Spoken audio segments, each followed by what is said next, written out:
Hey there. Have you ever walked into a bank and wondered, where does all this money come from?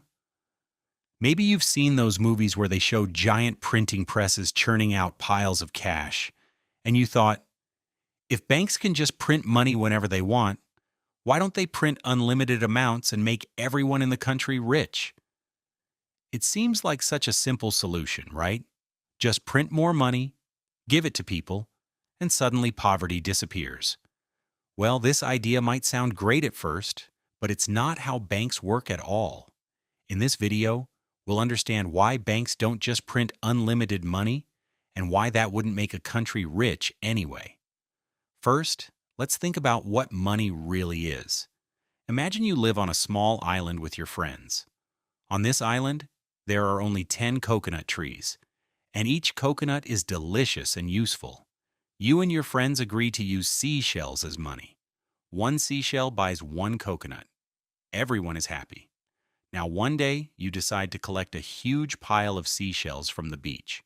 You now have 100 seashells, but there are still only 10 coconuts on the island. You go to your friend and say, I want to buy all 10 coconuts. Here's 10 seashells. But your friend looks at your huge pile of seashells and thinks, if there are so many seashells now, maybe I should charge more for my coconuts. So instead of one seashell per coconut, your friend now charges 10 seashells per coconut. In the end, you still only get one coconut, but now you pay 10 seashells for it. Having more seashells didn't make you richer at all. This is exactly what happens when a country prints more money. Money is just a tool we use to trade things. The things themselves, like food, houses, clothes, and toys, are what really matter. When a bank prints more money, there's still the same amount of things to buy. So prices just go up, and everyone ends up paying more for the same stuff. Nobody actually becomes richer. Now you might be thinking, but banks are huge buildings with lots of money inside. Surely they could just give some out. Here's the thing. Banks don't actually keep piles of cash sitting around. When you deposit money in a bank, the bank doesn't lock it in a vault and leave it there. Instead, they lend most of it to other people who want to buy houses, start businesses, or pay for school. This is how banks make money, by charging interest on loans. If banks just printed unlimited money, they wouldn't need you to deposit anything. But then nobody would trust that money. Why would you work hard for money if the bank could just print more anytime? Your money would lose value, and soon people wouldn't want to use it at all. Let's imagine what would happen if a country actually tried this. Suppose the government tells the bank, print millions of dollars and give every family an extra $10,000. At first, people are excited. They go out to buy new TVs, cars, and furniture. Stores see so many customers and think, wow, everyone has money. We can raise our prices and make more profit. So they do. Soon, a TV that used to cost $500 now costs $1,000. A car that cost $20,000 now costs $40,000. People realize their extra money doesn't buy anything extra. They're right back where they started, except now everything is twice as expensive. And the people who saved money before, their savings are now worth half as much. They can't buy what they used to. But wait, it gets worse. When prices go up really fast, something called hyperinflation can happen. This is when money loses value so quickly that people don't even want to use it anymore. In some countries, people have had to carry bags full of cash just to buy a loaf of bread. Prices can double in a single day. Imagine waking up and finding out your ice cream money from yesterday can only buy one scoop instead of two. Then tomorrow, maybe it can't buy any at all. This has actually happened in real history. Countries that printed too much money ended up with money that was practically worthless.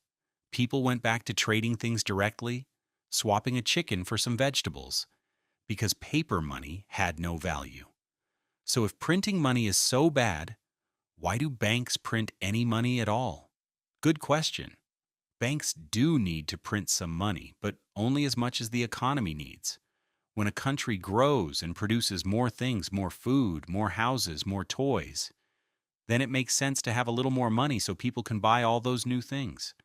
But if money grows faster than the things you can buy, prices go up. If money grows slower than the things you can buy, prices go down, which can also cause problems. Central banks, which are like the head banks that control money printing, have the tricky job of keeping this balance just right. You might also wonder, what about rich countries? Don't they have more money? Actually, rich countries don't become rich because they have more money. They become rich because they produce more valuable things. Think about a country that makes amazing smartphones, cars, and medicines. People all over the world want to buy those things. So they exchange their money for those products. That demand makes the country's money valuable. On the other hand, a country that doesn't produce much might have lots of money printed, but nobody outside wants their money because there's nothing valuable to buy with it. The money becomes like those seashells on the beach, plentiful but useless. In the end, printing unlimited money sounds like a magical solution, but it's really a trap. It doesn't create wealth. It just makes the money you have worth less. Real wealth comes from making things, growing things, building things, and coming up with new ideas. When a country focuses on producing valuable goods and services, the money follows naturally. People work hard, earn money, and buy things, and the economy grows steadily. Printing money can't replace that. It's like trying to make yourself taller by using a shorter ruler. It doesn't actually change anything. So the next time someone suggests, why don't we just print more money? You'll know the answer. It wouldn't make anyone richer. It would just make everything more expensive. And in the worst cases, it could destroy the value of money completely. Banks exist to help manage money carefully, not to create it out of thin air. And that's a good thing, because money only works when we all trust it. If you enjoyed this video and want to learn more about how money works, please like and subscribe. Thanks for watching.